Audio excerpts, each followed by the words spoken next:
Baiklah, Assalamualaikum warahmatullahi wabarakatuh. Waalaikumsalam warahmatullahi wabarakatuh.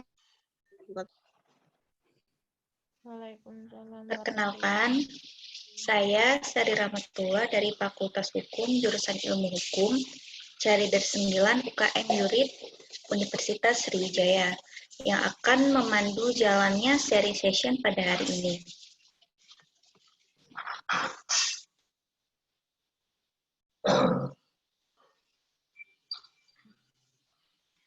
Baiklah, pada sharing session hari ini,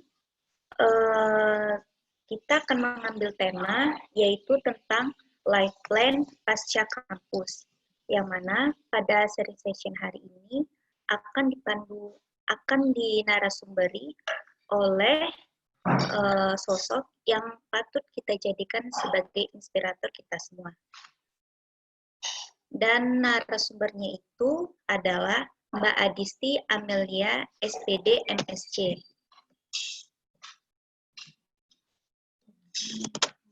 Mbak Adis saat ini sedang berada di New Zealand bersama suami. Pada tahun 2008 sampai 2012, Mbak Adis menempuh pendidikan di Universitas Sriwijaya, jurusan Pendidikan Kimia, Fakultas Keguruan dan Ilmu Pengetahuan. Pada tahun 2016 sampai 2018, Mbak Adis melanjutkan pendidikan yaitu di Universitas York, Inggris, jurusan Kimia Hijau dan Teknologi Industri Berkelanjutan. Adapun riwayat organisasi Mbak Adis ini adalah pada tahun 2017-2018 sebagai Kepala Divisi Event Mata Garuda Sumatera Selatan, penerima penghargaan dan alumni Indonesia Dana Abadi untuk organisasi pendidikan. Pada tahun 2016-2017, Mbak Adis sebagai anggota Persatuan Pelajar Indonesia PPI York di Inggris. Pada tahun 2011-2012 sebagai staf Departemen Research dan Education. Pada tahun 2010-2011, Mbak Adis sebagai staf Divisi Diskusi Ilmiah Himpunan Mahasiswa Kimia Universitas Sriwijaya.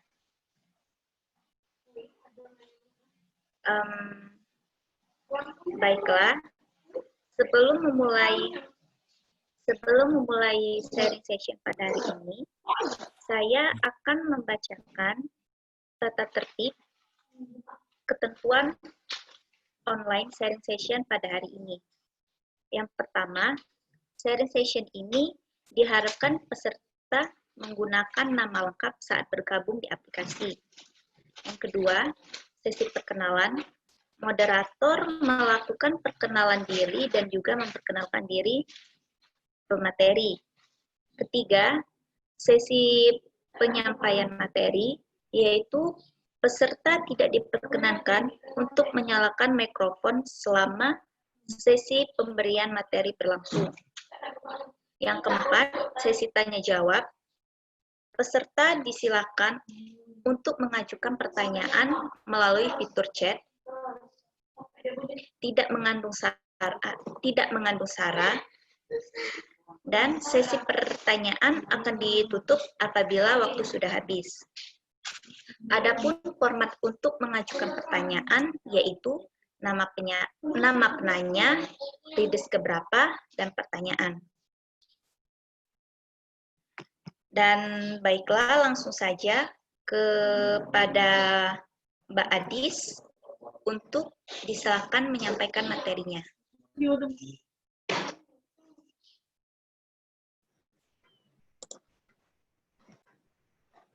Oke, Assalamualaikum warahmatullahi wabarakatuh.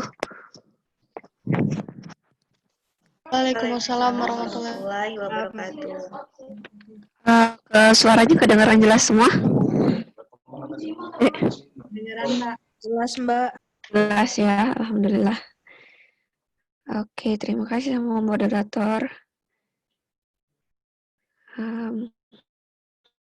Baik. Bismillahirrahmanirrahim. Assalamualaikum warahmatullahi wabarakatuh. Alhamdulillah dikasih kesempatan lagi sama Yurit. Kayaknya ini tiap dari tahun berapa ya? Dari tahun 2016. Seingat saya, waktu saya pertama kali menginjakkan kaki di UK, kemudian teman-teman dari Yurit menghubungi untuk bisa buat video ulang tahun Yurit waktu itu ceritanya. Dan hampir setiap tahunnya lagi-lagi diundang untuk bisa berkontribusi kembali, untuk bisa share sama adik-adik semua. Kayak hari ini ada berapa orang yang hadir? Ada 16 insya Allah ya. Dan sebentar screen share dulu ya. Insya Allah akan bertambah terus, Mbak. Iya, insya Allah. Di sini.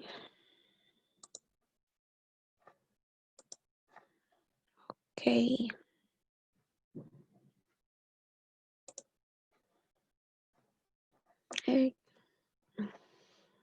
Oke, bismillahirrahmanirrahim. Diamanahkan untuk berbicara tentang life plan ya, life plan pasca kampus.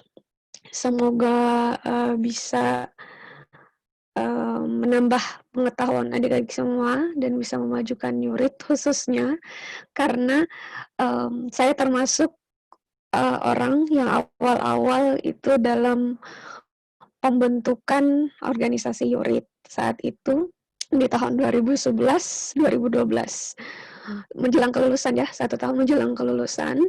Kemudian ini saya cerita dulu ya, sedikit nggak apa-apa deh ya.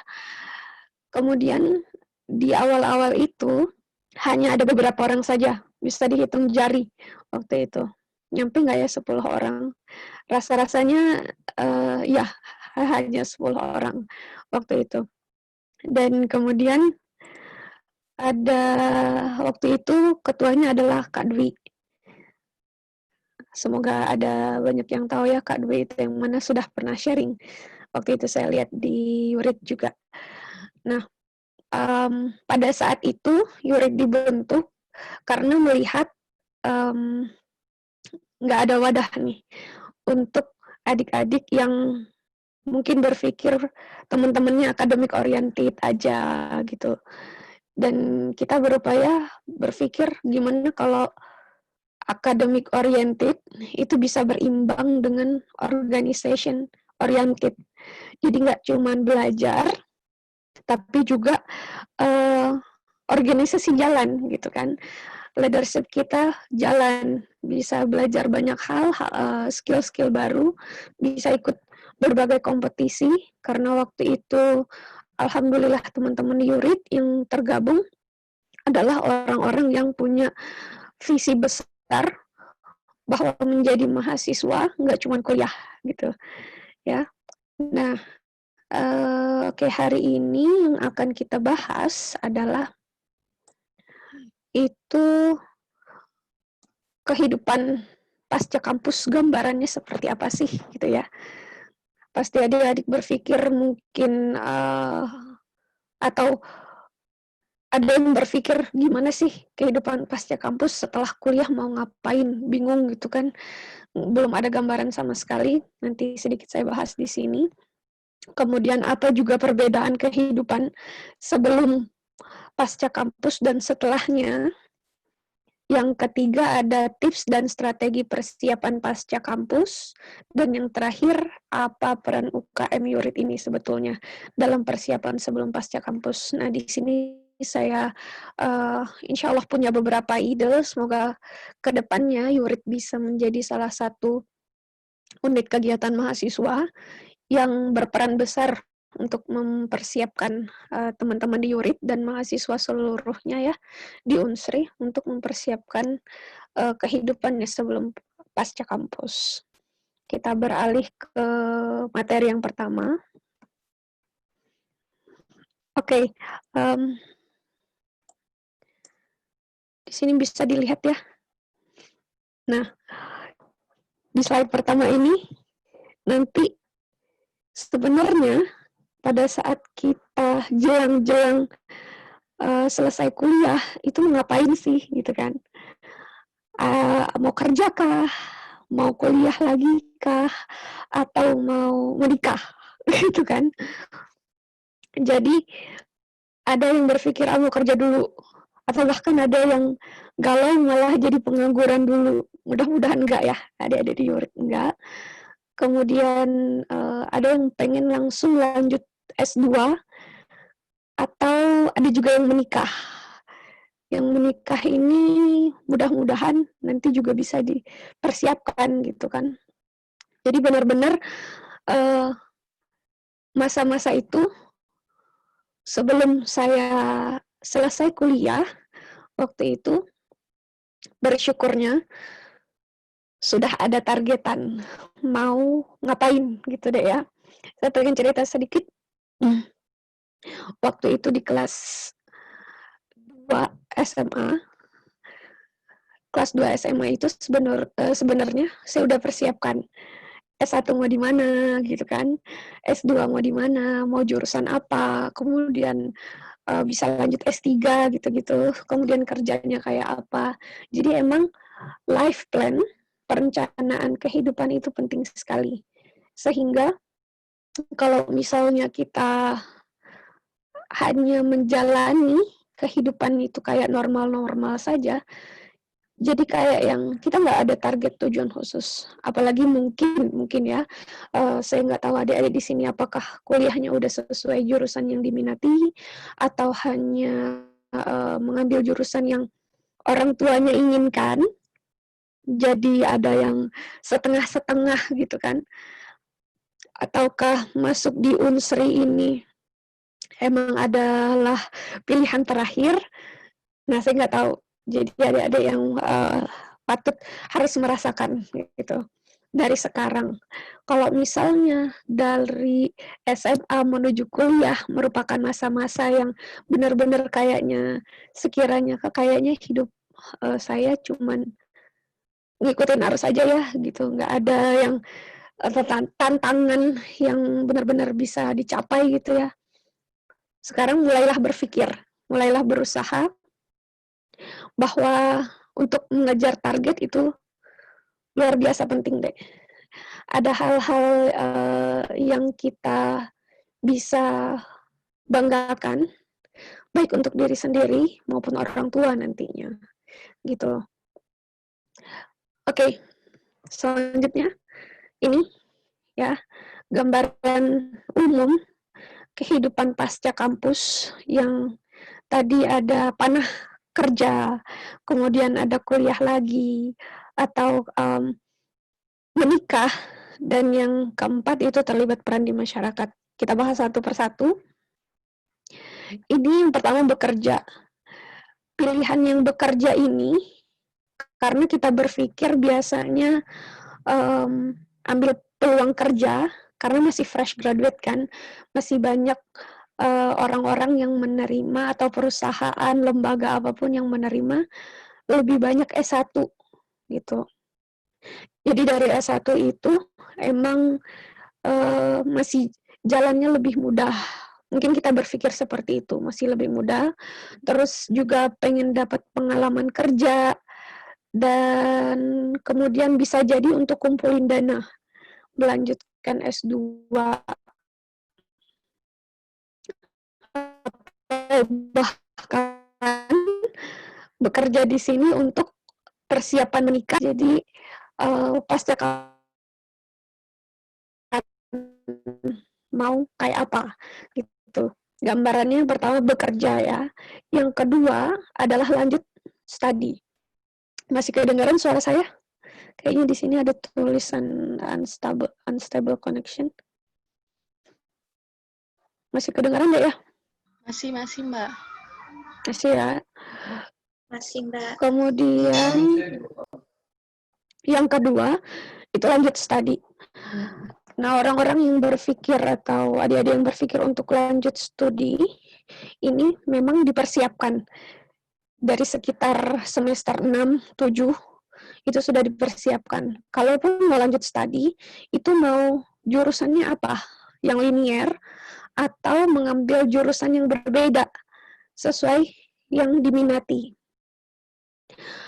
Dan lagi kita ini ingin melanjutkan studi, bisa jadi karena kuliah S1 kemarin masih fresh, masih banyak yang diingat, masih banyak mata kuliah yang dipahami. Jadi ketika lanjut studi masih ada keterkaitan, nggak mudah lupa gitu ya.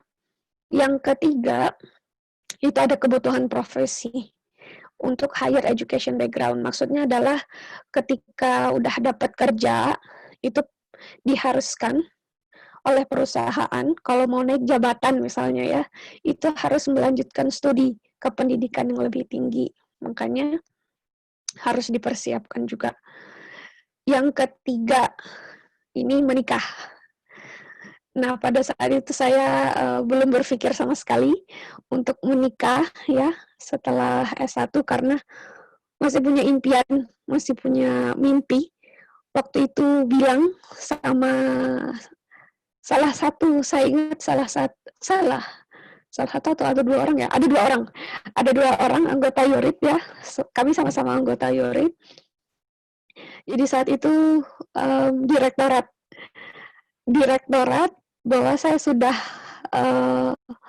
mendeklarasikan saya ingin melanjutkan studi ke luar negeri. Nah, di situ jadi ada motivasi lebihnya, berarti pilihannya lanjut studi yang utama.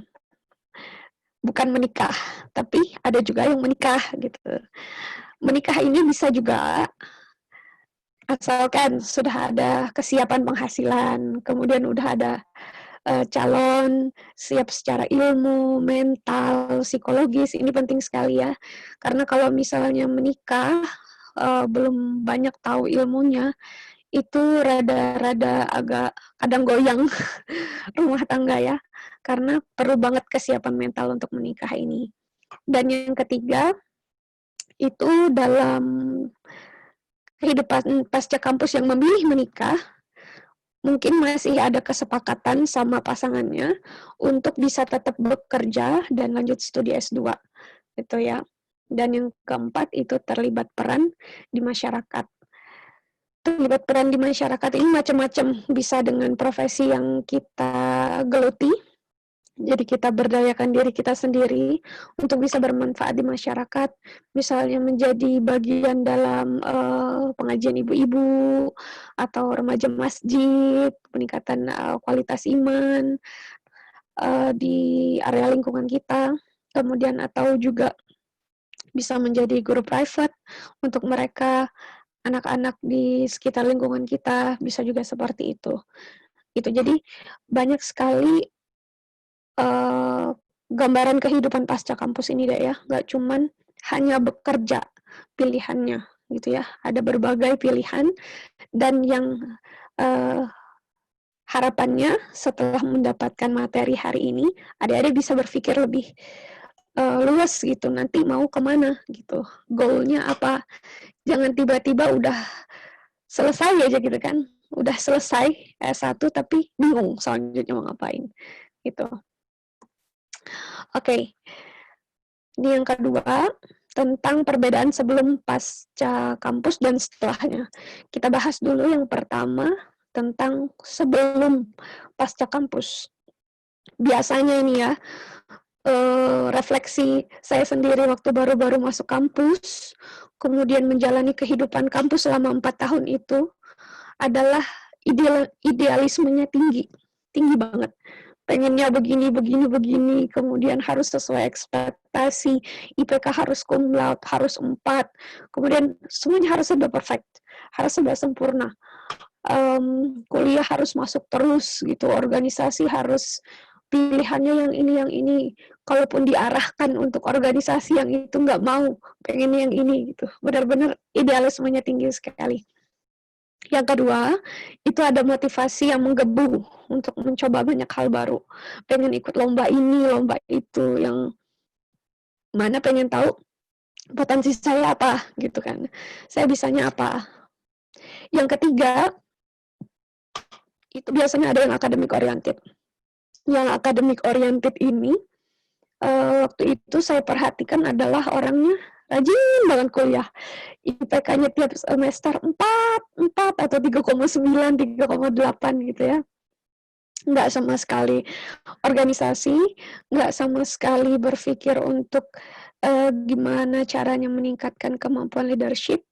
Kalaupun ikut organisasi mungkin himpunan saja, gitu ya, sebatas di himpunan saja. Karena teman-teman sudah pasti ketika kita masuk dalam program studi tertentu pasti ada himpunannya gitu kan. Makanya kita cuman di himpunan itu aja. Selebihnya kuliah, kosan, terus apa satu lagi kuliah, kosan, kantin gitu ya. Jadi cuman 3 itu aja. Ada lagi yang organization oriented. Nah, ini ada jenis yang misalnya mahasiswa itu semua ikut organisasi aja. Tapi kuliahnya bolong-bolong. Kemudian IP-nya naik turun. Naik turunnya itu drastis gitu ya. Drastis dan bahkan kadang tragis. Tragis di sini benar-benar yang apa ya, jauh sekali misalnya dapat hanya 2 gitu-gitu kan. Dengan alasan Allahu alam, alasan atau excuse ya, yang mana itu padahal semua keduanya itu bisa diimbangi. Antara akademik sama organisasi itu sebenarnya bisa diimbangi dengan time management yang baik, gitu ya. Saya waktu itu berpikir di awalnya adalah saya takut mengikuti organisasi karena nanti IP saya jelek, gitu ya. Tapi ternyata kenyataannya adalah ketika saya bisa masuk ke organisasi, itu saya bisa mengatur waktu dan baik. Kapan saya harus belajar, kapan saya harus misalnya mengikuti kompetisi, kapan saya harus rapat, kapan saya harus menyelesaikan deadline tugas-tugas. Kemudian kapan saya harus merancang program, ya, program-program kegiatan dalam organisasi. Itu benar-benar bermanfaat banget deh. Ikut organisasi dan berupaya untuk akademik kita tetap baik. Dan bersyukur ya, pada saat itu pengalamannya adalah walaupun ikut organisasi, akademik tetap bagus juga deh. Dan apa namanya, bisa menjadi asisten laboratorium waktu itu, kemudian bisa menjadi asisten dosen waktu itu. Berarti itu kan tidak ada masalah ketika kita bisa menyeimbangkan antara kuliah dan organisasi. Nah, di situ. Yang keempat, banyak sekali kesempatan ketika jadi mahasiswa ya, mau kompetisi, lomba, kemudian ikut berbagai organisasi. Terus kompetisinya bisa dalam luar atau luar negeri, kemudian mengikuti beasiswa. Saya sekarang melihat banyak sekali beasiswa yang bertaburan ya, banyak banget yang beasiswanya itu entah itu dalam 1 tahun, entah itu dari perusahaan provider handphone kayak XL Future Leader, kemudian perusahaan-perusahaan besar yang menyediakan berbagai beasiswa sekaligus leadership training di dalamnya. Jadi itu bisa mengembangkan kreativitas kita, kemudian mengupayakan kuliah kita tetap berjalan dengan baik, time management juga jadi baik, dan kemudian bisa membangun networking, bisa memperoleh banyak teman dari beasiswa yang diikuti. Ya, jadi kalau saat itu sebelum pasca kampus itu dengan alma mater, dengan jaket alma mater apa namanya, Unsri menjadi mahasiswa itu luar biasa bahagia karena kita bisa membawa nama Unsri ketika misalnya kita menang lomba gitu kan, ada kebanggaan tersendiri untuk universitas, kemudian untuk prodi kita juga, jadi banyak sekali kesempatan di situ. Yang kelima, pada saat menjadi mahasiswa, sebelum pasca kampus itu, kita bisa menggali sebenarnya potensi apa yang kita punya, skill apa yang harus kita miliki, sesuai dengan bidang keilmuan kah, dan kemudian di luar kompetensi kuliah kita itu sendiri. Di sini saya kasih contoh seperti bahasa Inggris, teman-teman adik-adik sekalian bisa mengasah skill bahasa Inggrisnya, karena kalau sekarang bahasa Inggris itu nggak dilatih rasanya kurang bagus gitu ya. Ini maaf, CV yang saya berikan saat itu sebelum ada materi ini adalah bahasa Inggris ya, CV bahasa Inggris. Saya sendiri kurang tahu siapa yang menerjemahkannya. Jadi ada beberapa terjemahan dari padanan bahasa Inggris itu yang ternyata artinya berbeda.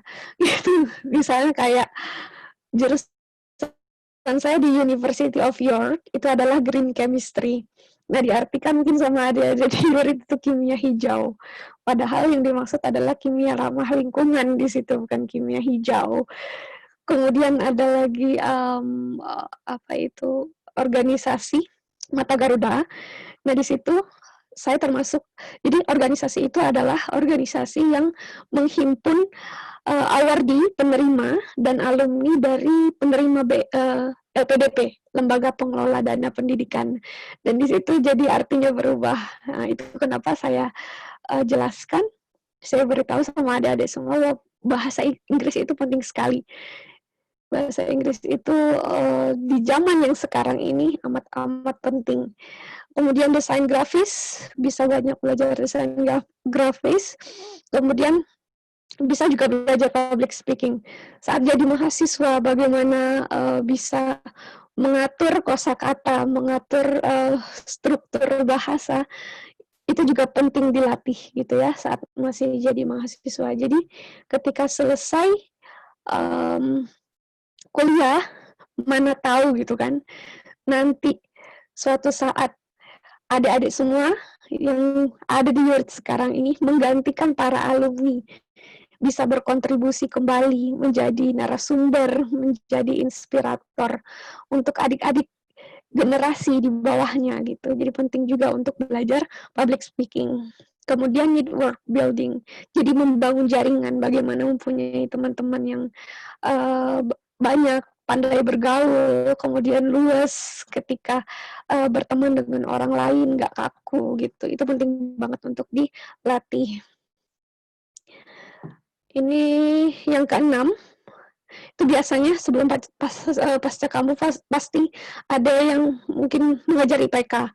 Gimana caranya bisa jadi cum laude, memperoleh cum laude, kemudian prestasi dalam berkarya, menjadi asisten dosen atau laboratorium dan sebagainya. Nah, saat itu saya juga berpikiran seperti itu, gitu kan. Jadi selama jadi mahasiswa, gimana caranya bisa berkarya, kemudian bawa nama Unsri ke tingkat nasional, gitu ya, menjadi asisten laboratorium atau dosen, dan itu pengalaman-pengalaman yang sangat penting ya untuk kedepannya. Yang ketujuh, ada kegiatan pemberdayaan masyarakat lingkungan. Nah, harapan di Yurit juga bisa melakukan itu ya, nggak cuma kuliah, organisasi Yurit itu aja, tapi punya pemberdayaan ke masyarakat atau lingkungan gitu. Oke, sekarang ke setelahnya. Setelahnya itu gimana kalau setelah lulus S1 gitu ya. Setelah lulus S1, ini yang pertama adalah realitas dan idealisme di masyarakat itu suka berbeda. Jadi kultur di masyarakat itu lebih variatif deh. Kadang kita idealismenya pengennya seperti ini. Udah ada ekspektasi yang bermacam-macam. Kemudian realitanya kok masyarakat begini sih, gitu ya. Kita pengen melakukan apa misalnya, di lingkungan ada program kompos, untuk kompos supaya bisa dapat biogas dan lain sebagainya untuk bisa dimanfaatkan. Tapi di masyarakat, kok masyarakat kita buang sampah seenaknya aja gitu ya.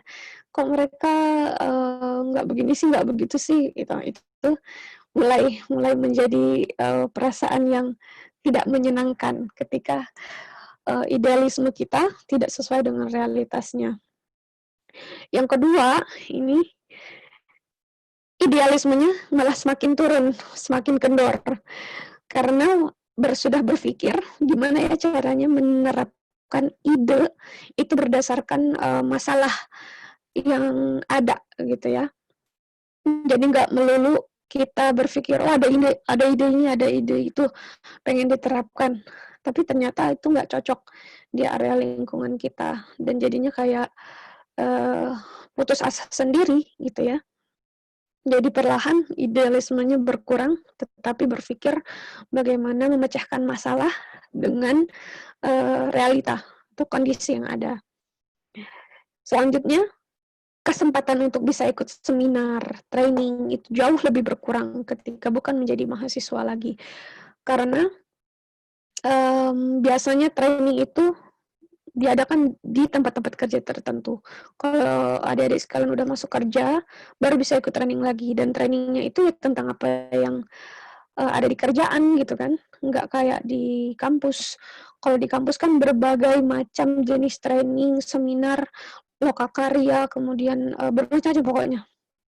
Dari organisasi yang satu sama yang lainnya beda-beda mengadakan acara dan kegiatan.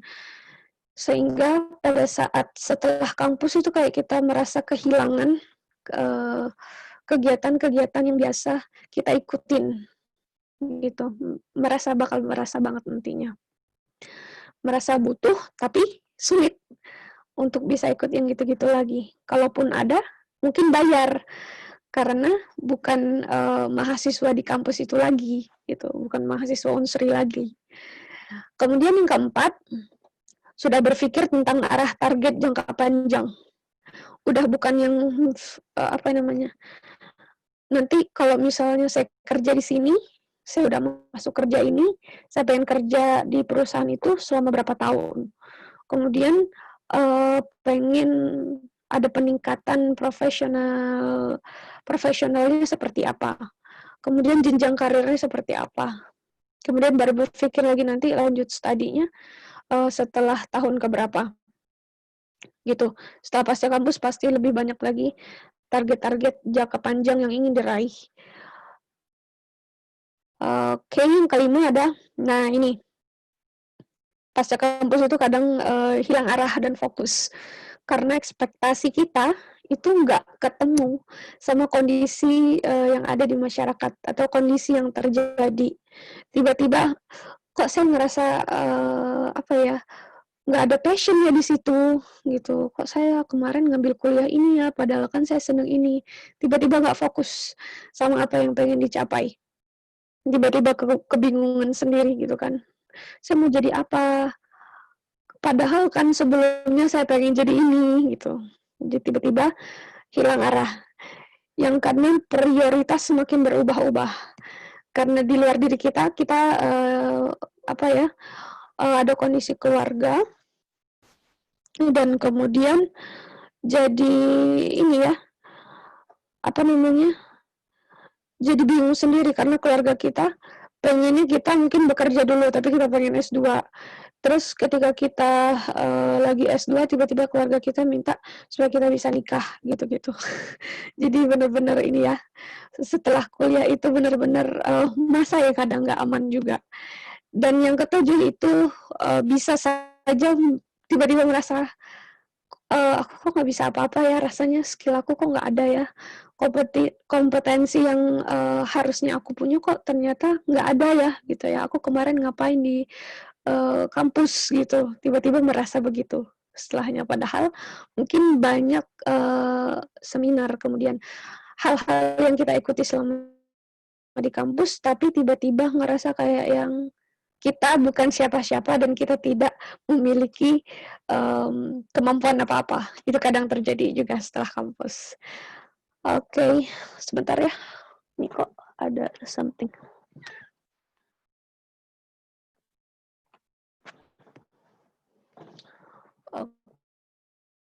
Oke. Lanjut lagi. Oke, ini ada beberapa tips dan strategi persiapan pasca kampus. Ada 5 hal yang akan saya jelaskan, tetapi 5 hal ini juga nggak mesti dilakukan step by step, selangkah demi selangkah. Ini bisa dilakukan dalam timeline yang berbeda, misalnya dalam 1 bulan kita bisa berpikir hal itu. nanti bisa dilihat. Yang pertama, ini adalah tentukan dulu goals, target, mimpi terbesar kita pengen jadi apa. Jadi di masa-masa sekarang itu udah berpikir, mau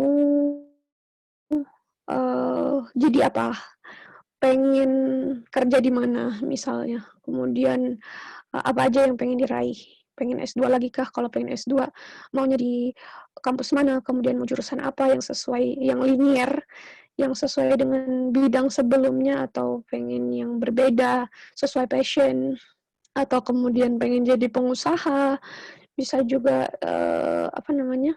udah berpikir kayak yang aku pengen bangun tempat sendiri, pengen punya karyawan sendiri gitu kan ya. Udah ditentuin. Kemudian yang kedua itu self reflection. Self reflection di sini kita coba kenali potensi kita. Kenali potensi, kelebihan, kekurangan, kemampuan kita apa. Jadi, aku nih bisanya apa sih? Gitu ya. Kelebihan aku apa? Misalnya termasuk di dalamnya mungkin aku orangnya seneng nyatet loh. Gitu. Aku orangnya seneng nyatet. Kemudian aku suka menganalisis sesuatu yang hal itu mungkin dianggap remeh oleh orang lain, tetapi aku mikirin itu dalam dan ingin hal itu ada pemecahan masalahnya. Kemudian bisa juga potensi-potensi lain seperti di bidang komputer gitu ya. Kemudian jadi benar-benar dilihat, dikenali diri sendiri itu kelebihan dan kekurangannya apa. Karena kalaupun mau bekerja, biasanya akan ditanya, kelebihanmu apa gitu kan. Kekurangan kamu apa? Tapi kekurangan ini adalah kekurangan yang sekiranya kita bisa menutupinya dengan kelebihan yang kita punya, gitu ya. Misalnya kita pelupa nih, cara apa yang bisa dilakukan supaya kita terhindar dari akibat saat kita lupa itu. Nah, bisa jadi karena kita rajin mencatat itu tadi, makanya jadi tertutupi kekurangan yang kita pelupa tadi, gitu ya. Dan masih banyak potensi-potensi lain yang bisa coba dicek di diri di adik-adik semuanya.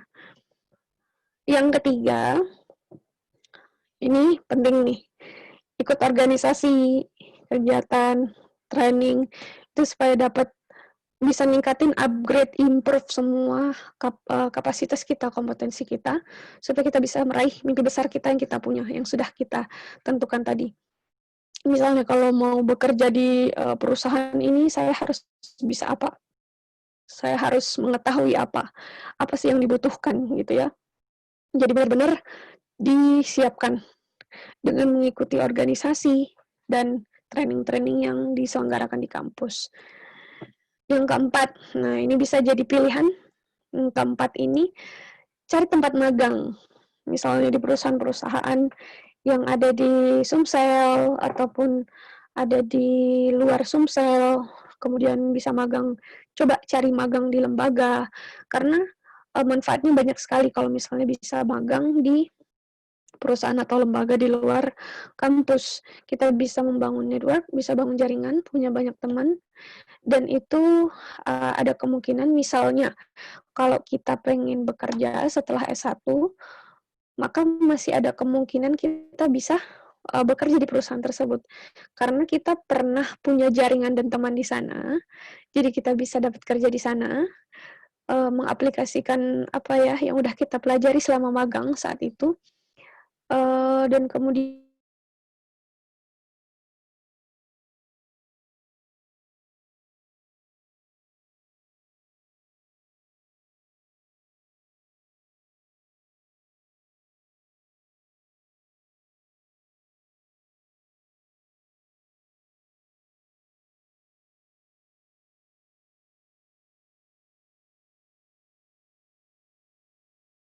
itu juga bisa bermanfaat banget deh, karena pasti ditanya riwayat organisasi gitu ya kalau mau lanjut studi. Oke, itu untuk tips dan strategi. Nah, di sini bentar ya. Ini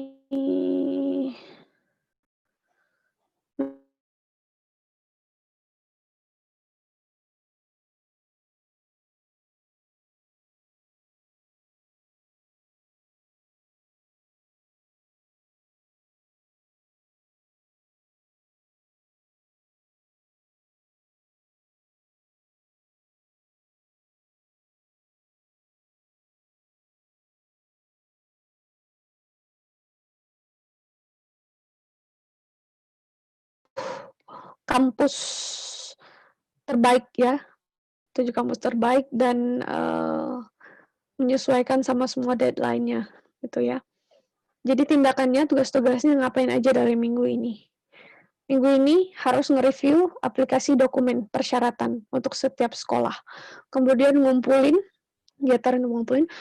informasi yang diperlukan untuk semua aplikasi, kemudian lihat apa saja persyaratan yang lebih spesifik yang dibutuhkan untuk setiap sekolah, kemudian buat schedule, jadwal untuk deadline-nya seperti apa, termasuk tanggal-tanggal untuk keuangannya.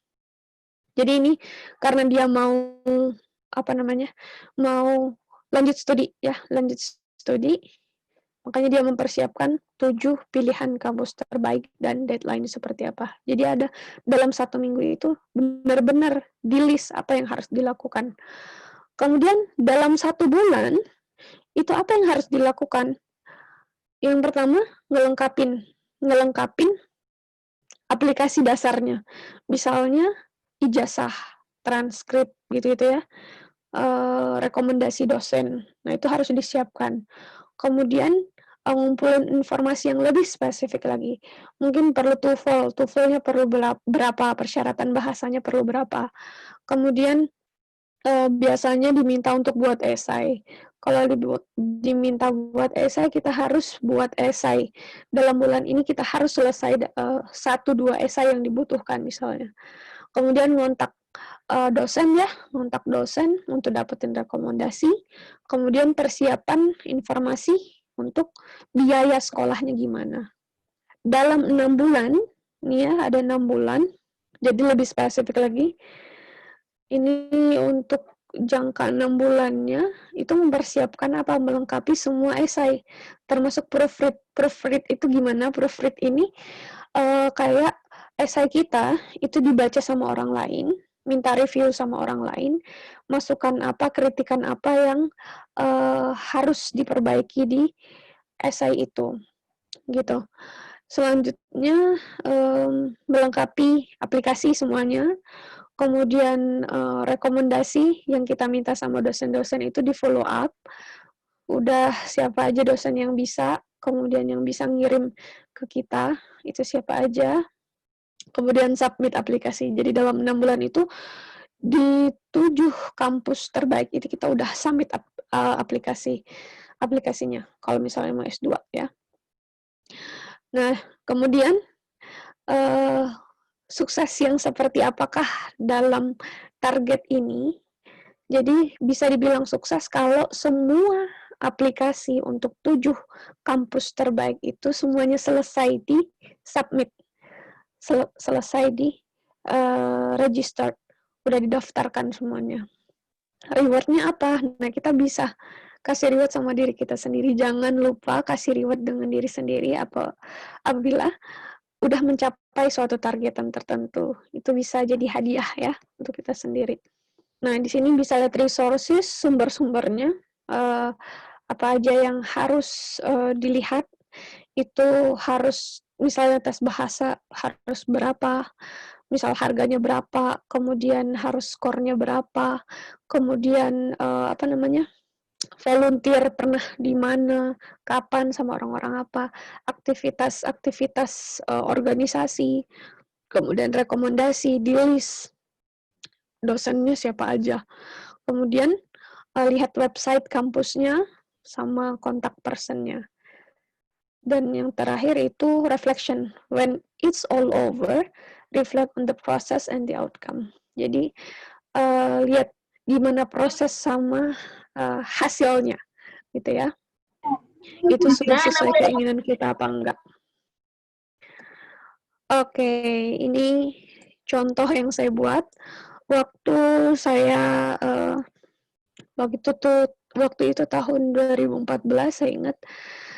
Jadi saat masa SMA saya bercita-cita dari S1 itu sebetulnya bisa langsung S2 deh, bisa langsung lanjut sekolah.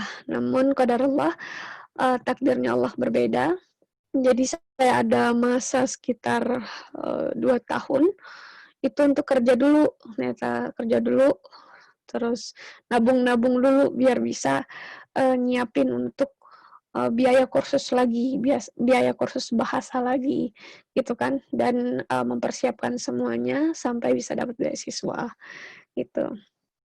Jadi benar-benar kalau kita punya mimpi, punya target, punya goal, emang udah di-setting gitu ya. Walaupun mungkin misalnya nggak sesuai tahunnya seperti yang kita harapkan, tapi insya Allah kita udah ada ke arah sana gitu ya. Udah ada timeline untuk mencapai mimpi kita itu, harapan kita itu. Nah, pada saat itu goal saya adalah mencapai skor IELTS 6.5, 6,5 dengan 1 kali tes saja dan dibiayai. Dan tes IELTS ini jujur nggak mudah gitu deh ya. Nggak mudah karena harus 4 skill yang diasah, baik itu kemampuan listening, reading, writing, speaking, semuanya. Nggak mudah sekali, nggak bisa hitungan 1 malam kita bisa mendapatkan skor begitu.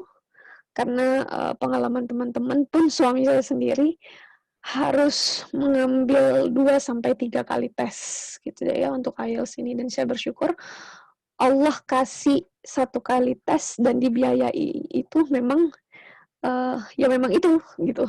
Memang jalannya Allah kasih rezeki itu sesuai dengan yang ada di goal. Kemudian goalnya kuliah S2 di Inggris dengan beasiswa pemerintah Indonesia, namanya LPDP, Lembaga Pengelola Dana Pendidikan, gitu ya.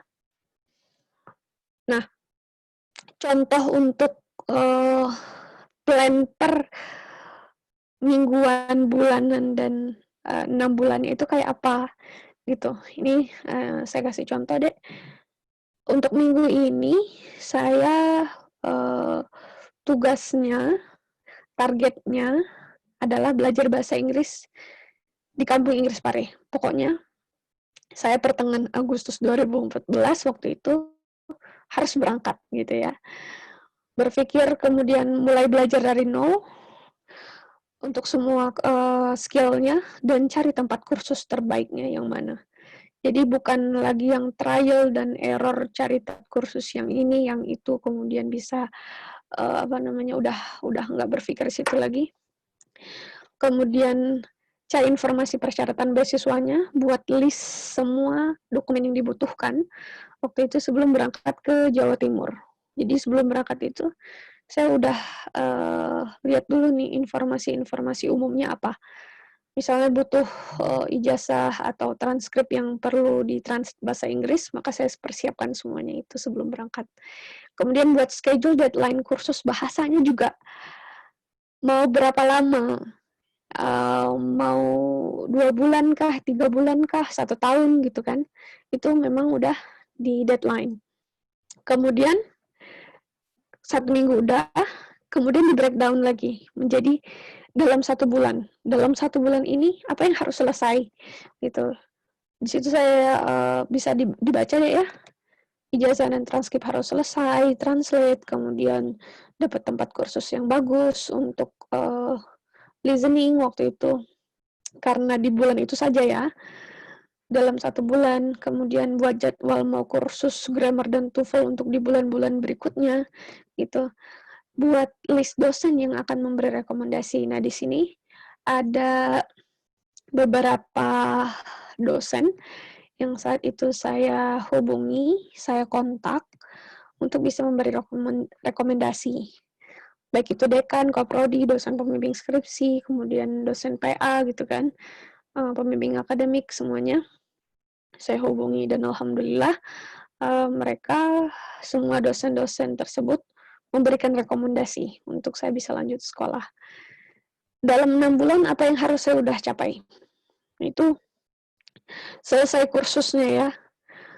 Untuk 4 kemampuan itu ada di typo sedikit, maaf. Listening, grammar, TOEFL saya selesaikan. Dalam 6 bulan harus selesai.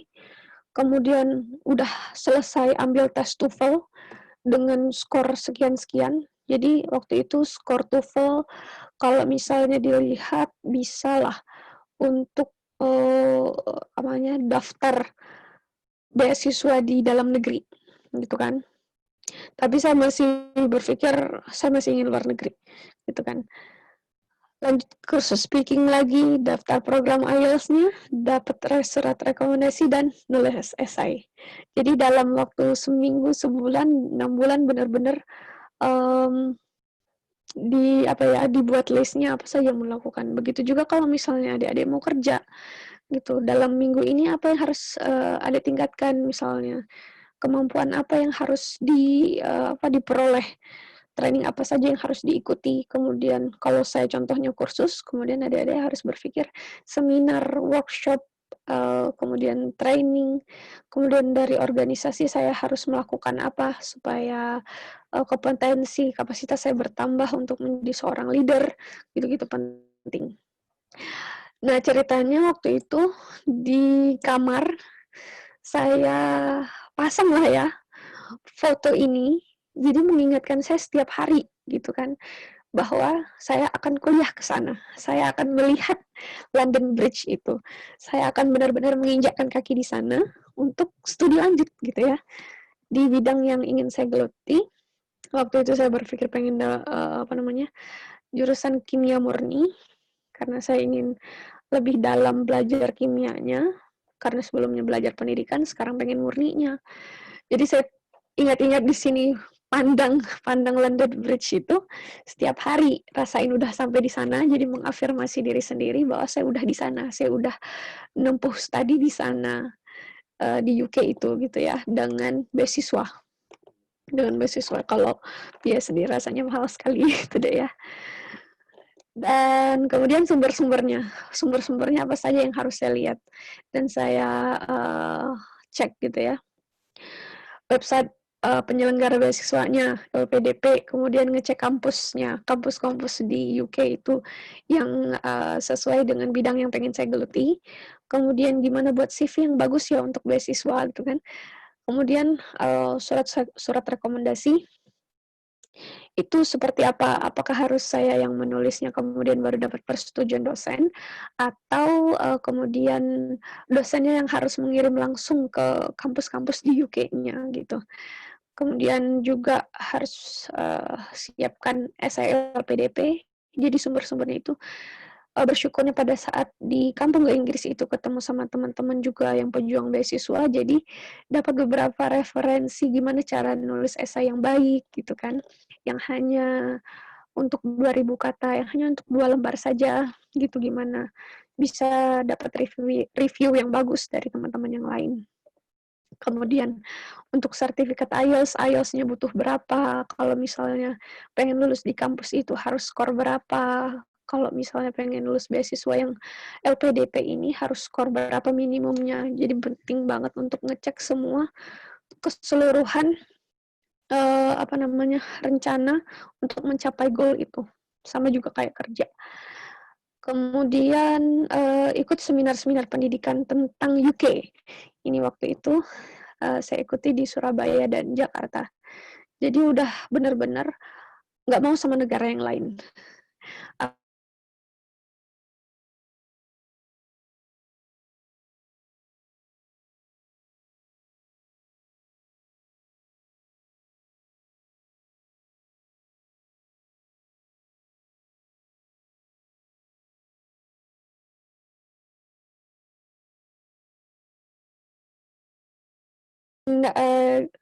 Gimana gambaran suksesnya? Kalau dikatakan sukses itu gimana? Bulan Agustus 2015 itu semua dokumennya lengkap untuk beasiswa maupun untuk apply kampus. Sertifikat IELTS sudah didapetin di September dengan skor minimum 6,5 untuk bisa apply di kampus ataupun beasiswa. Kemudian Oktobernya selesai daftar beasiswa, udah submit semua aplikasinya dan Desember bisa diterima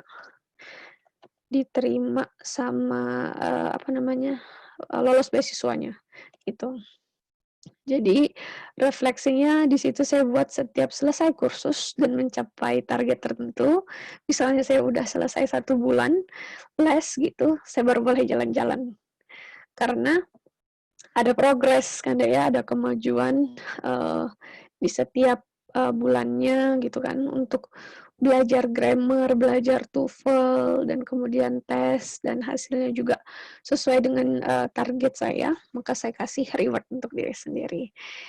Nanti contohnya nanti insya Allah dikirim ya PPT-nya, jadi bisa buat sendiri masing-masing adik di rumah. Oke, dan yang terakhir kita bahas tentang peran unit kegiatan mahasiswa Yurid dalam persiapan kehidupan pasca kampus. Nah ini tugas peran fungsional banget ya, peran fungsional yang ada di adik-adik sekarang untuk bisa bisa merancang program kira-kira gitu, dan harapannya bisa ide yang saya punya bisa diaplikasikan, bisa diterapkan itu, walaupun nggak semua, harapannya bisa dilaksanakan gitu ya. Jadi ada beberapa yang pertama itu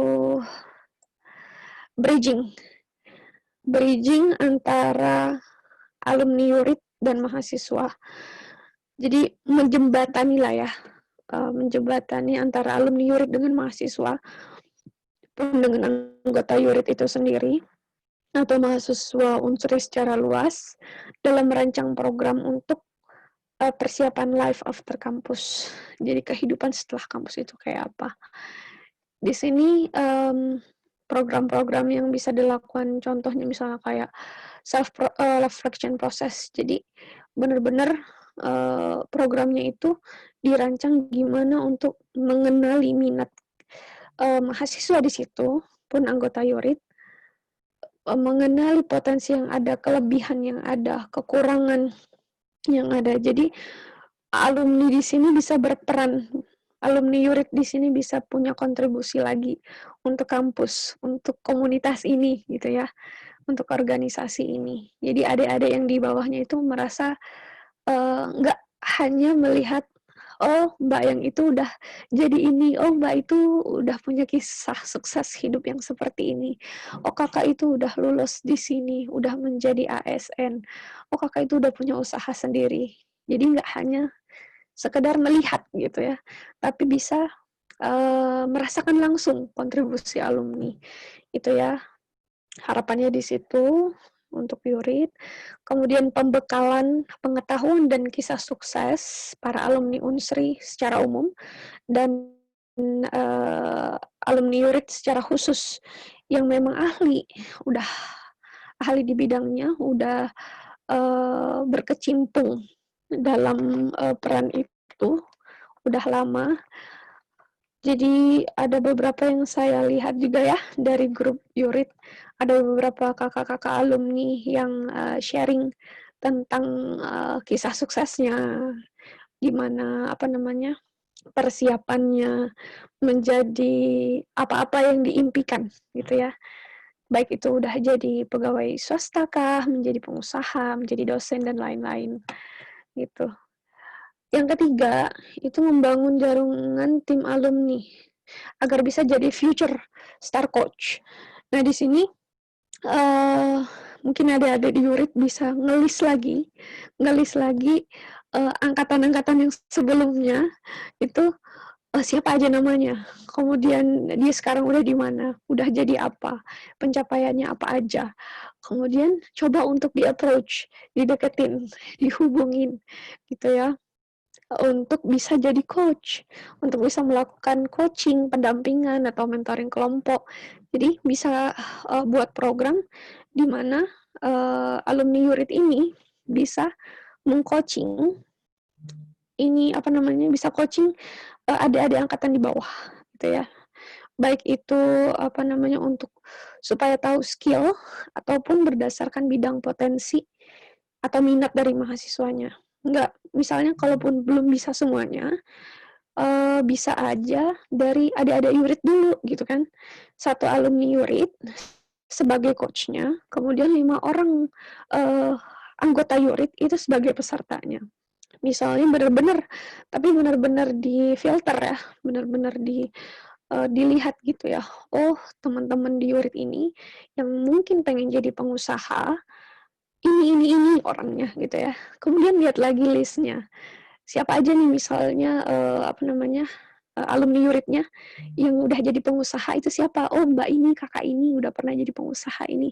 Dan itu lumayan loh, lumayan banyak gitu ya. Dari alumni URIT yang udah jadi pengusaha, kemudian udah jadi ASN, aparatur sipil negara, yang kerja di perusahaan swasta, kemudian di BUMN, itu ada beberapa alumni URIT yang berkecimpung di situ.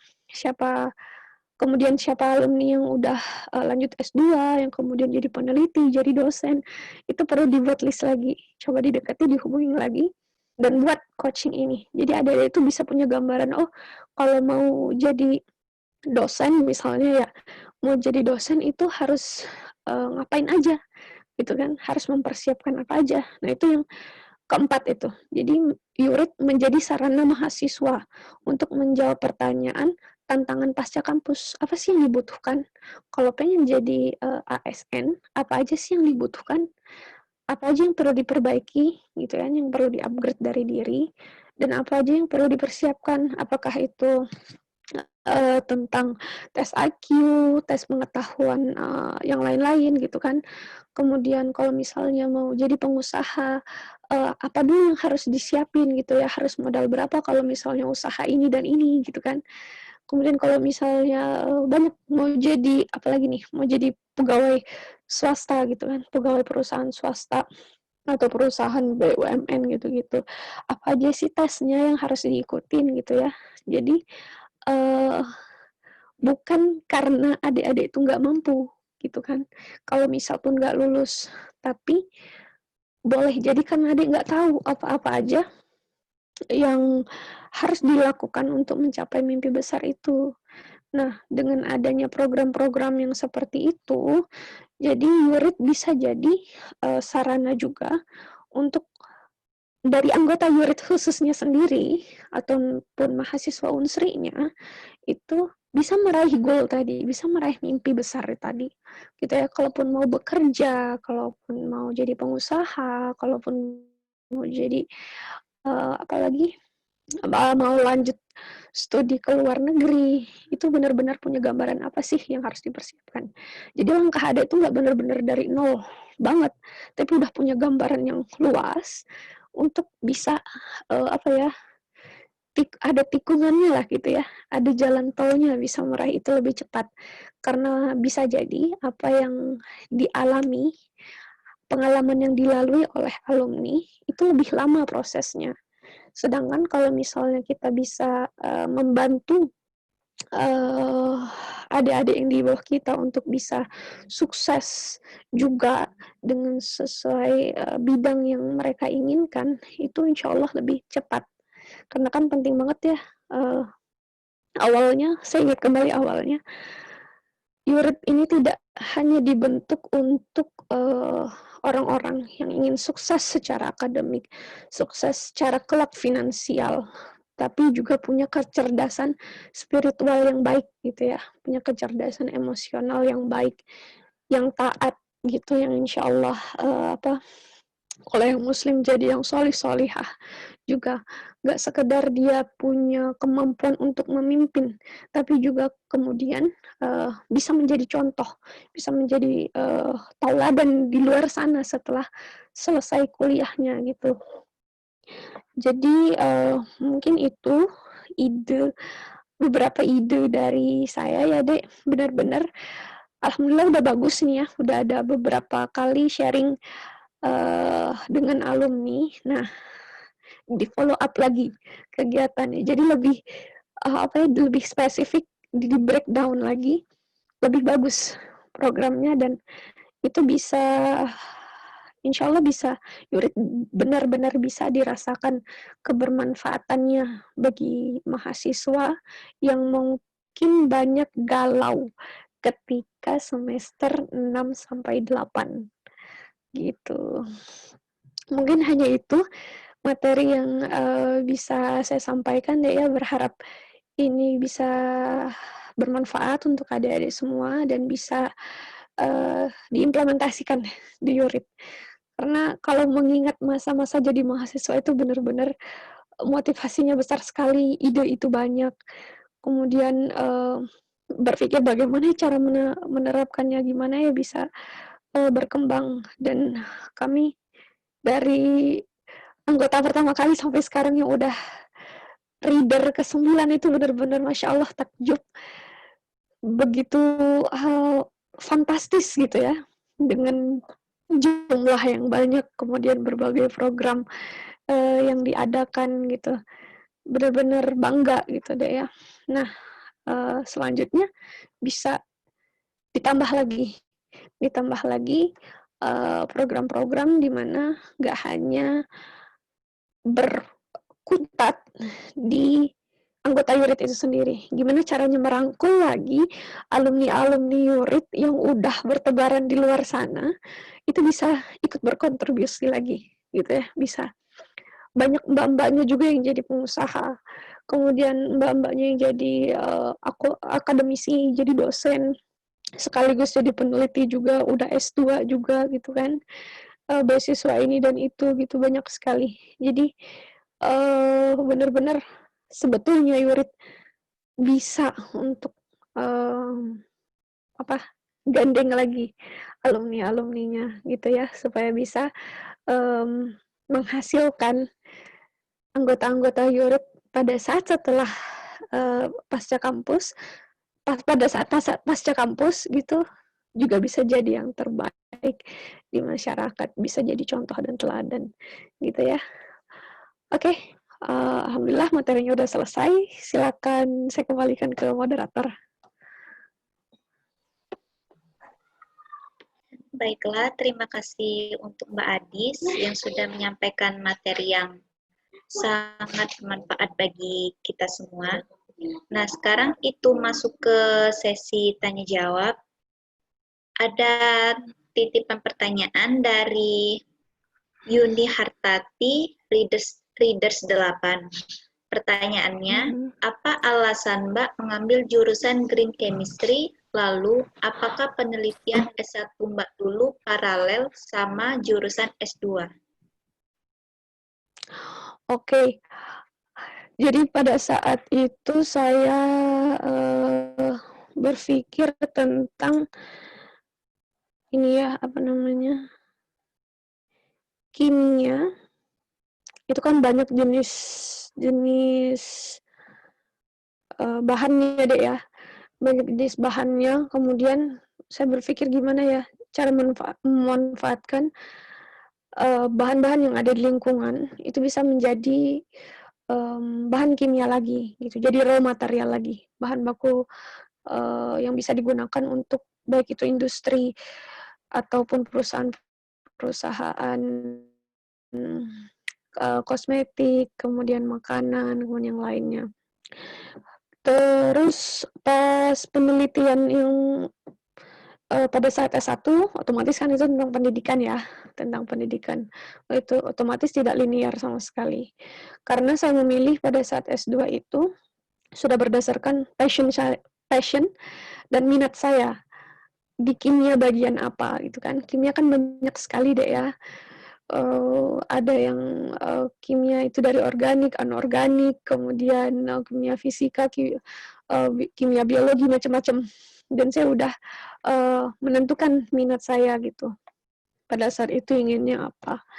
Jadi benar-benar belajar waktu itu, oh begini ya ternyata teman-teman yang memanfaatkan kayak kulit semangka, kulit jeruk, kemudian ampas-ampas anggur untuk diolah kembali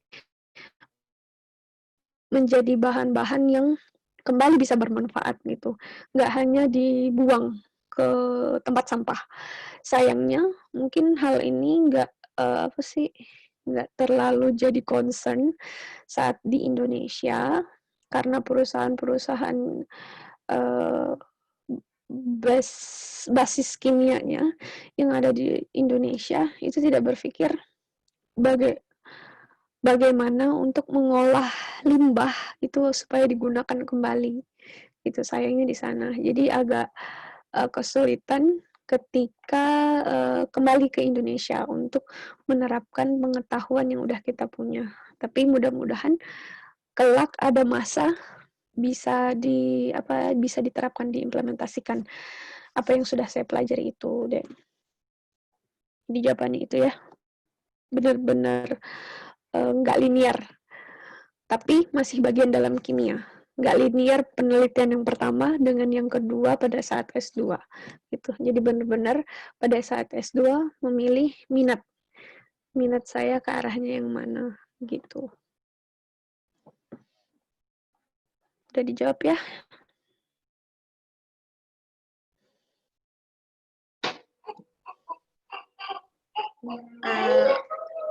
Lanjut lagi, itu ada titip pertanyaan juga dari anonim Readers 8.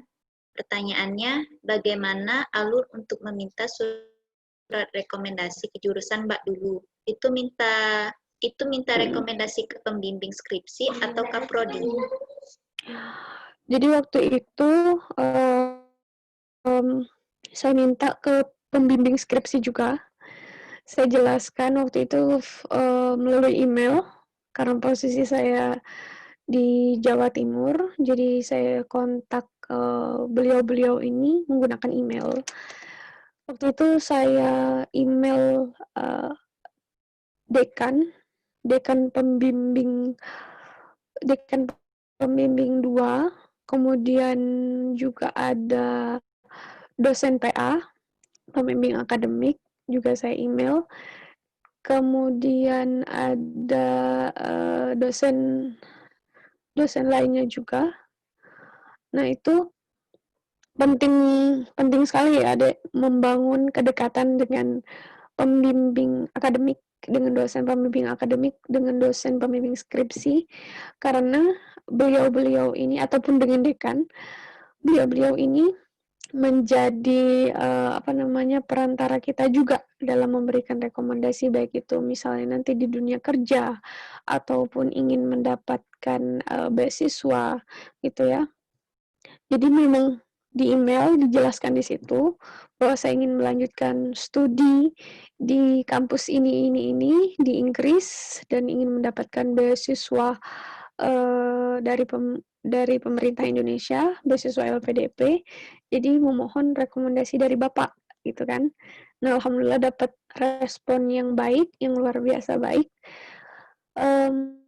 Malah dari dosen itu sendiri yang mengirimkan rekomendasi itu ke kampus tujuan yang ada di UK.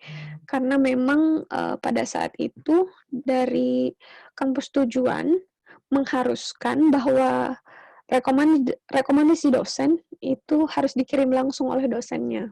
Dan ada juga kampus yang hanya upload. Jadi rekomendasi dosen itu dikirimkan ke kita, nanti kita yang upload. Ada juga yang gitu. Jadi nanti biasanya kalau dosennya itu yang bertanya, dosen kita akan bertanya, itu harus seperti apa? Itu harus dikirimkan langsung ke sana kah? Jadi kita benar-benar jelaskan, Bapak, misalnya rekomendasi Bapak harus dikirimkan langsung ke website kampus. Nanti kita kirimkan link dari pendaftaran kampus itu kayak apa. Atau juga, Pak, saya butuh ini bantuan Bapak untuk memberikan rekomendasi karena saya ingin mendaftar beasiswa. Jelaskan beasiswanya apa, kemudian bisa juga menjelaskan apa saja yang bakal didapat dari beasiswa itu kalau kita lulus beasiswa itu gitu. Jadi dosen benar-benar melihat, oh, kita memilih beasiswa ini yang bagus-bagus loh gitu kan. Memilih kampusnya insya Allah yang terbaik gitu kan. Jadi dijajal semua, dicoba semua. Nggak hanya satu dosen. Waktu itu saya tiga dosen. Tuh. Mungkin begitu deh. Oke, Mbak. Jadi ini ada pertanyaan lagi, masih banyak Mbak pertanyaannya. Itu dari Reyneta Ayunitias, Readers 8. Pertanyaannya, Bagaimana cara untuk tetap bertahan dalam proses menetapkan perencanaan yang telah dibuat ketika ada suatu halangan yang berat yang membuat ingin menyerah? Oke. Jadi kalau misalnya ada hambatan, halangan, kita harus tahu dulu alasan kuat kita untuk mencapai target itu apa sih, gitu kan. Pada saat itu saya ingin membanggakan orang tua saya. Bagaimana caranya saya betul-betul bisa melanjutkan studi itu. Waktu itu emang pada saat biaya kursus dibantu ya, setelah dari tabungan bekerja itu habis, jadi dibantu oleh orang tua. Tapi kemudian saya berdoa, saya berpikir bagaimana caranya membanggakan orang tua, orang tua tidak diberatkan lagi untuk biaya-biaya berikutnya kayak biaya tes IELTS, kemudian biaya persiapan beasiswa dan yang lain-lain. Tuh. Jadi pada saat kita menetapkan mimpi, goals, target kita itu alasannya apa? Apa alasannya orang tua? Untuk membanggakan orang tua? Atau hanya untuk kepuasan diri kita sendiri? Gitu ya. Kalau untuk hanya kepuasan diri kita sendiri biasanya mudah goyah, mudah goncang. Karena kita sadar gitu ya, kita ini semangatnya pasti naik turun. Kalau kita ketemu sama lingkungan atau pengaruh dari teman-teman yang nggak nggak sevisi sama kita, kemudian nggak punya tujuan yang sama dengan kita, kita bisa saja mudah terpengaruh untuk itu. Tuh, makanya juga perlu pergaulan yang betul ya, yang waktu itu saya berpikir teman-teman hanya pengennya di situ aja, kerja kerja dan kerja gitu. Dan sedangkan saya berpikir bagaimana saya bisa melanjutkan sekolah lagi, bisa lanjut studi. Pasti ada konsekuensi untuk itu. Makanya saya menghindari untuk berlama-lama dalam posisi kerja saya saat itu. Jadi benar-benar temukan alasan yang kuat saat kita ingin mencapai goals itu. Kalaupun ada pengen jadi pengusaha, alasannya apa gitu? Untuk memperkaya diri sendiri kah? Atau untuk hanya bisa bantu memberi orang tua aja, atau memiliki impact yang lebih besar dari itu, punya dampak positif yang lebih besar ke masyarakat, bisa bantu masyarakat. Ada yang pengen jadi pengusaha, nanti lama-kelamaan bisa ternyata bisa membuat kajian Islami tersendiri. Jadi kita udah udah dipercaya orang, dan ternyata kita juga bisa mewarnai yang lain dengan usaha yang kita punya. Bisa bikin kajian sendiri, kemudian bisa buat pesantren, misalnya bisa buat berbagai hal-hal positif lainnya setelah kita mencapai target itu. Jadi benar-benar temukan alasan yang kuat, yang saya berharap itu nggak hanya cuman habis di diri kita aja.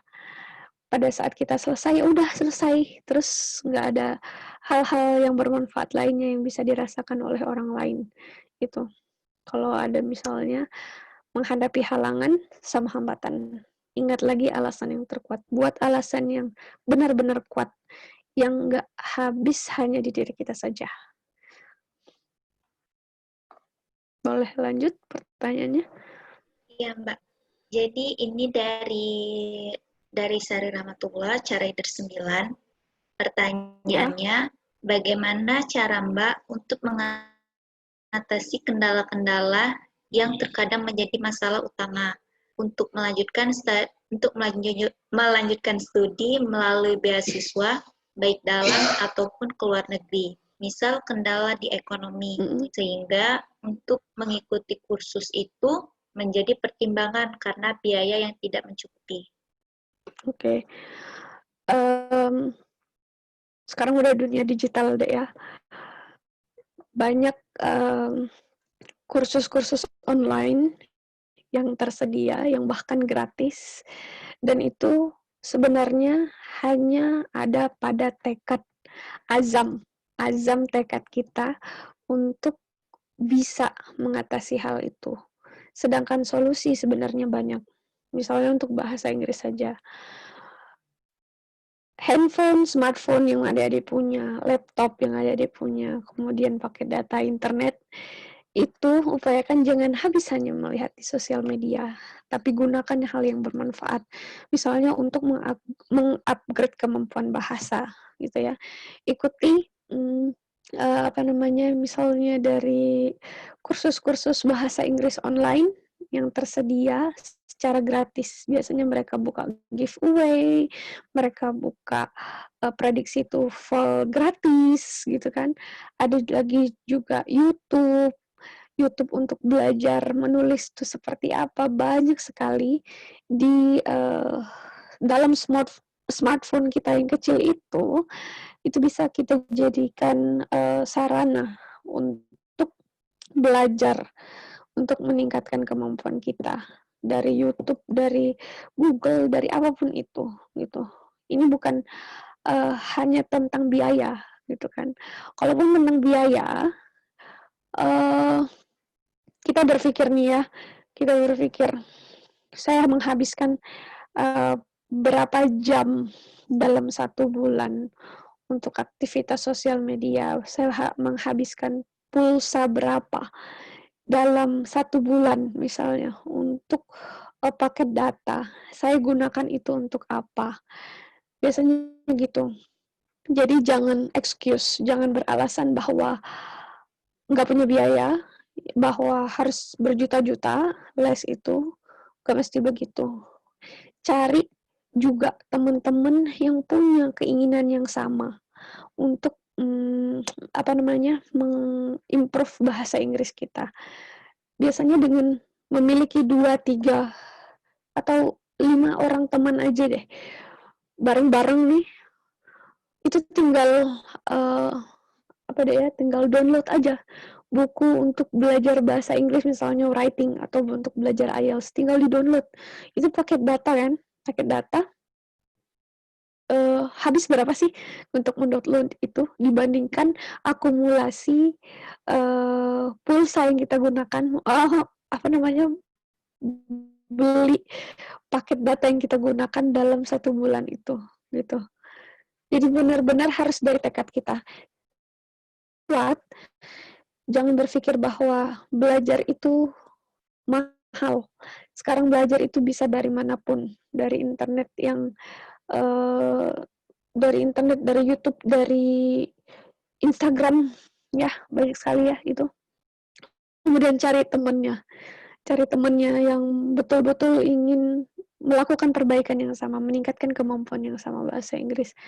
Karena teman itu penting sekali untuk menguatkan kita mencapai target.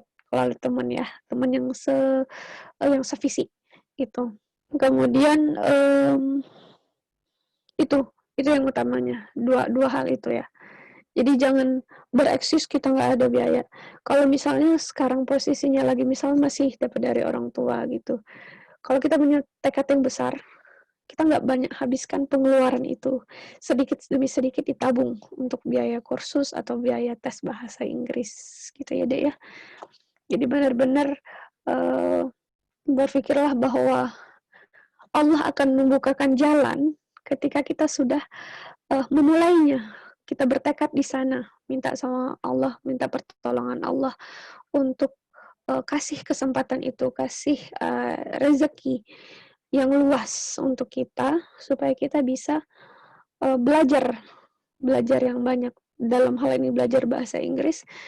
Dan itu insya Allah gitu deh, dengan usaha kita yang tadi itu, Allah akan lihat kegigihan kita itu untuk bisa dapat. Ini orang bener-bener mati-matian mau belajar ya, dia hemat untuk makannya, misalnya ngekos ya, dia udah benar-benar hemat untuk makanannya, untuk biaya hidupnya, untuk segala pengeluarannya yang dialihkan untuk ke kursus bahasa. Dan insya Allah, yakin Allah tuh pasti kasih pertolongan untuk kita gitu, dari mana aja, dari apa aja gitu deh. Karena saya dulu pun begitu. Harus bertekad, IELTS saya harus 6,5. Dan ya Allah saya ingin itu dibiayai gitu. Karena orang tua saya sudah mengeluarkan cukup banyak dana, yang mana sebenarnya awal-awalnya saya berusaha menekan semua pengeluaran. Baik itu makan, kosan, kemudian biaya hidup dan lain-lainnya itu udah ditekan. Di dalam beberapa bulan nggak kasih reward untuk diri sendiri. Karena itu tadi, karena bisa jadi dengan usaha dan upaya besar kita itu, Allah kasih jalannya untuk kita bisa kursus bahasa. Gitu deh ya. Tetap semangat. Baik, Mbak. Jadi ini ada pertanyaan terakhir dari Malita, Carider 9. Ya. Pertanyaannya itu, pertama, tantangan tersendiri kuliah di luar negeri itu apa aja, Mbak?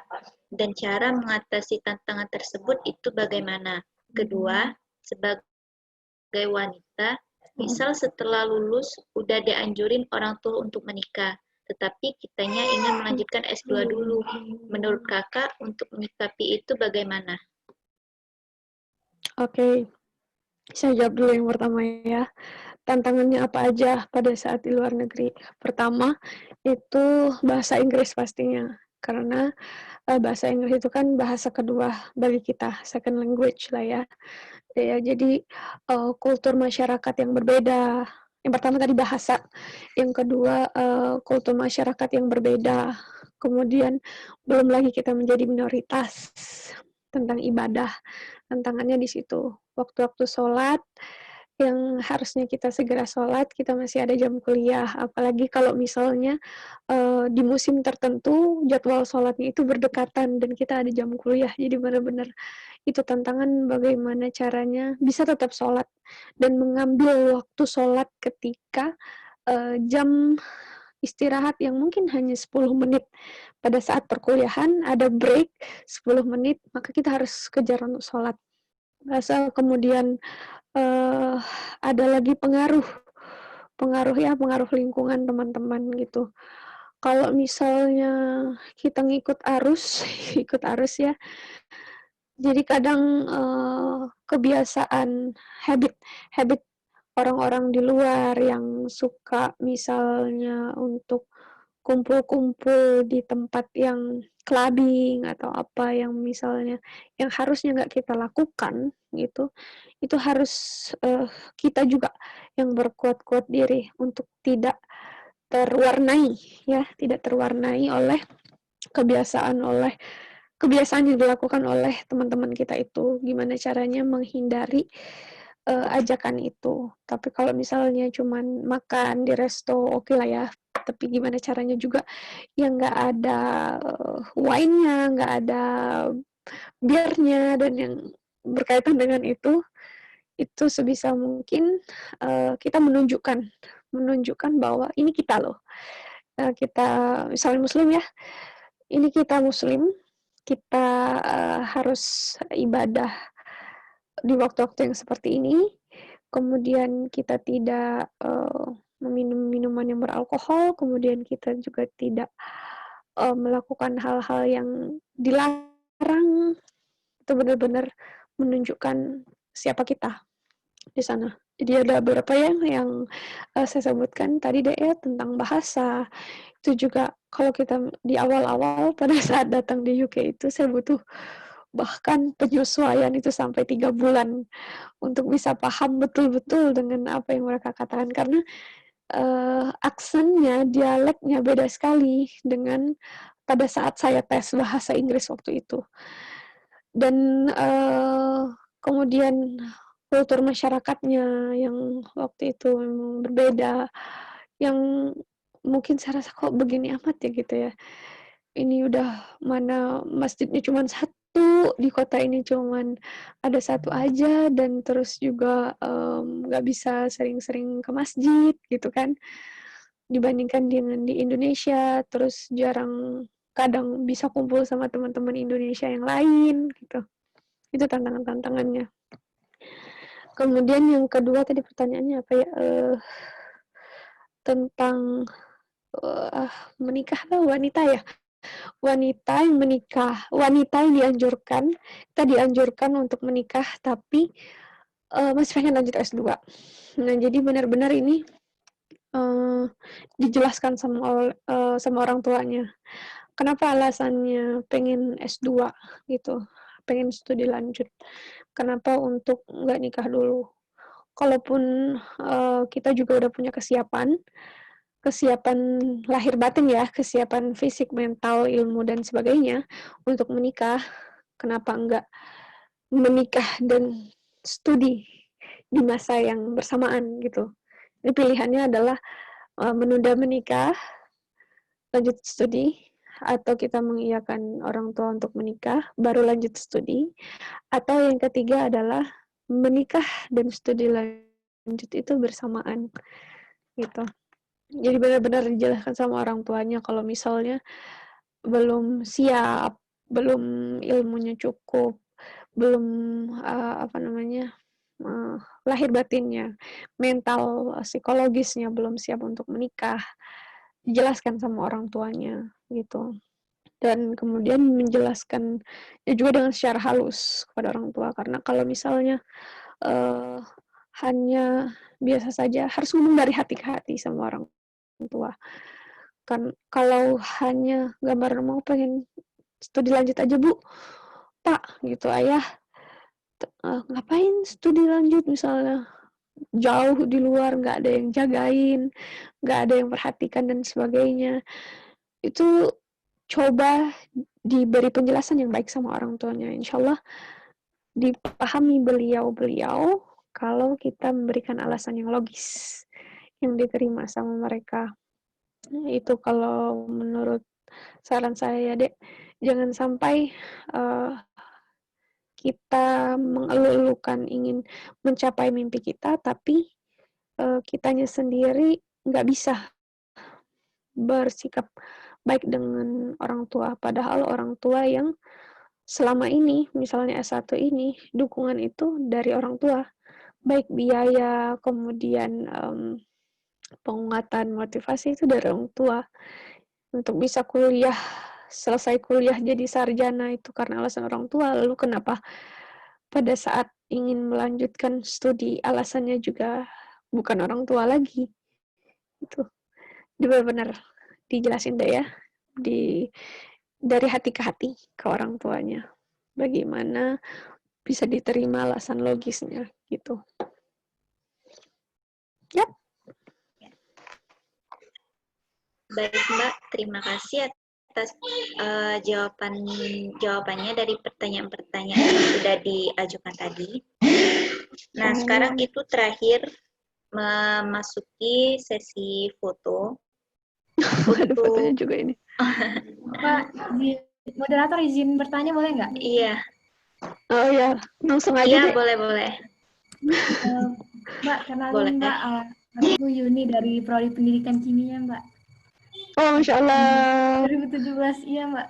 Sebelumnya Jauh banget ini. ya belum tahu sama Mbak Adis kayak gitu. Tahu pas di di Yurid, oh ada alumni Yurid kayak gitu yang studinya keluar kayak gitu. Nah jadi gini Mbak, saya tuh sebenarnya tertarik sih mau apply LPDP kayak gitu. Tapi saya tuh semalam ngecek di websitenya LPDP, itu untuk jalur masuknya itu kan ada reguler sama afirmasi Mbak. Nah terus di afirmasi itu untuk IPK-nya itu minimal 3,50, kalau reguler itu 3,25. Nah sebenarnya kenapa sih Mbak ada perbedaan seperti itu kayak gitu? Terus apakah kita misalnya kita masuk lewat jalur afirmasi itu kayak peluang kita mau lolosnya itu lebih mudah kayak gitu dibanding reguler atau gimana Mbak? Mungkin bisa sharing Mbak mengenai pengalaman Mbak. Tadi yang afirmasi berapa? 3, berapa Dek? 3,50 Mbak. Itu minimal 3,50. Oke, baik.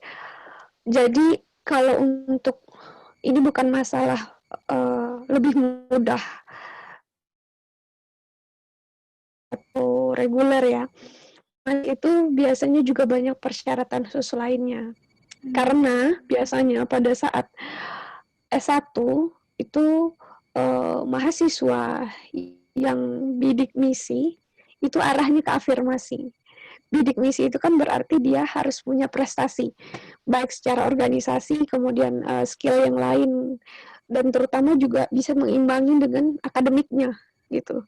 Mereka udah dituntut itu dari pada saat S1 gitu ya. Jadi bukan lebih mudah, dan persyaratan-persyaratan lainnya bisa juga karena waktu itu saya yang reguler deh ya, bukan yang afirmasi. Karena di yang afirmasi ada persyaratan yang harus berasal dari daerah yang salah satunya ada yang tertinggal atau yang pendidikannya masih di bawah pendidikan yang mahasiswa di kota seperti itu ya, siswa-siswa di kota. Maka itu jadi benar-benar disaring dari situ, dari yang bidik misi untuk afirmasi. Memang kalau misalnya kita nih udah dari kota, sekolahnya udah di kota lama, kemudian emang juga tinggalnya di kota, dan kemudian juga persyaratan kita tidak masuk dalam bagian beasiswa yang afirmasi, maka kita nggak bisa lolos di situ gitu. Jadi emang benar-benar pada saat mau apply beasiswa LPDP itu dilihat, kalau misalnya afirmasi itu biasanya ada daerah yang khusus, biasanya di luar kota, kemudian harus punya IPK yang besar, karena emang jalurnya dari bidik misi biasanya. Dari bidik misi itu memang IPK harus besar kan ya untuk bisa dapat beasiswa bidik misi, makanya itu diarahkan yang dari bidik misi itu ke afirmasi. Kemudian kalau yang reguler kan itu lebih rendah karena udah beda persyaratannya. Benar-benar nggak ada persyaratan yang dari daerah itu gitu.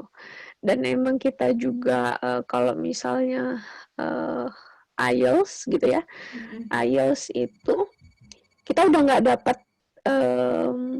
dana kursus lagi dari pemerintah gitu, dari LPDP-nya. Sedangkan kalau dari untuk beasiswa afirmasi, yang lolos afirmasi itu mendapatkan dana dari pemerintah untuk dibiayai kursus bahasa Inggrisnya gitu.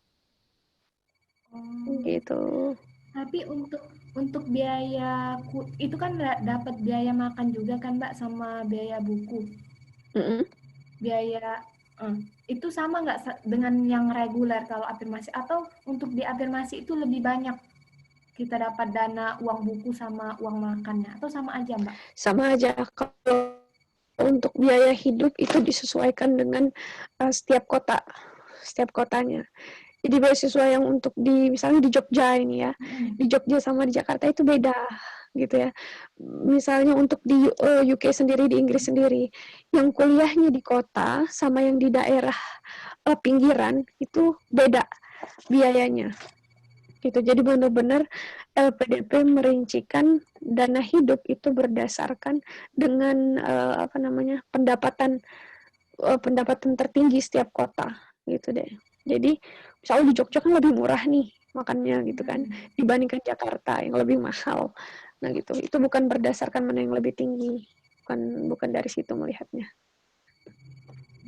Terima kasih Mbak. Sama-sama.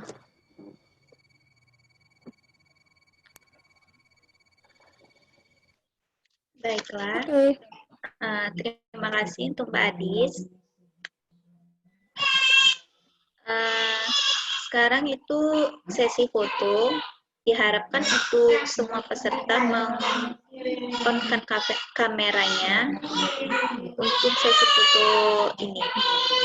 Untuk operator, silakan untuk diambil alih. Oke, terima kasih. Silakan teman-teman.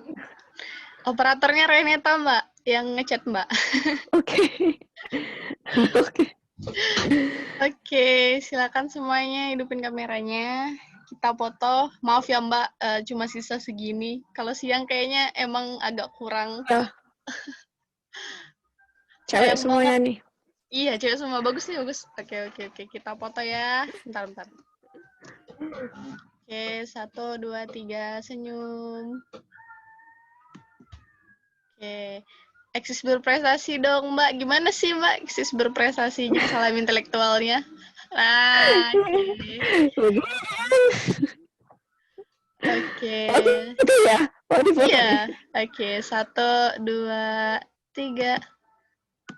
Oke, terima kasih banyak semuanya. Silakan saya kembalikan kepada moderator. Oke. Baiklah, untuk operator. Jadi sebelum alhamdulillah sharing session hari ini telah berjalan dengan lancar. Dan sebelum menutup sharing session hari ini, saya akan membacakan kesimpulan, yaitu tips dan strategi pasca kampus. Yang pertama, tentukan goals dan target setelah pasca kampus. 2. Self-reflection, kenali potensi, kelebihan dan kekurangan diri. Yang ketiga, ikut organisasi kegiatan, improve kapasitas yang dibutuhkan. 4. Mencari tempat magang untuk membangun network. Yang kelima, membangun dan memperbaiki CV. Baiklah, itulah kesimpulan yang sudah saya ambil selama sharing session hari ini. Saya sebagai moderator mohon maaf apabila terdapat kesalahan dan pada Allah saya mohon ampun. Saya akhiri dengan wabillahi taufiq wal hidayah. Wassalamualaikum warahmatullahi wabarakatuh. Waalaikumsalam warahmatullahi wabarakatuh. Waalaikumsalam warahmatullahi wabarakatuh. Terima kasih banyak semuanya. Terima kasih banyak Mbak Adi. Ya. Terima kasih Mbak Adi. Sampai ketemu nanti. Terima kasih banyak Mbak. Semoga Insyaallah. ngobrol langsung sama Mbaknya nantinya di Iya. Di ini aja Tersul dulu ke ya. UK. Di ayo sama Renata. Siap-siap Mbak. Kontaknya. Tersul ke UK ini. Oke. Amin, insyaallah. Amin. Semoga. Ya. Oke, terima Oke, kasih tutup ya, semuanya. Makrif. Bye-bye. Dadah. Assalamualaikum.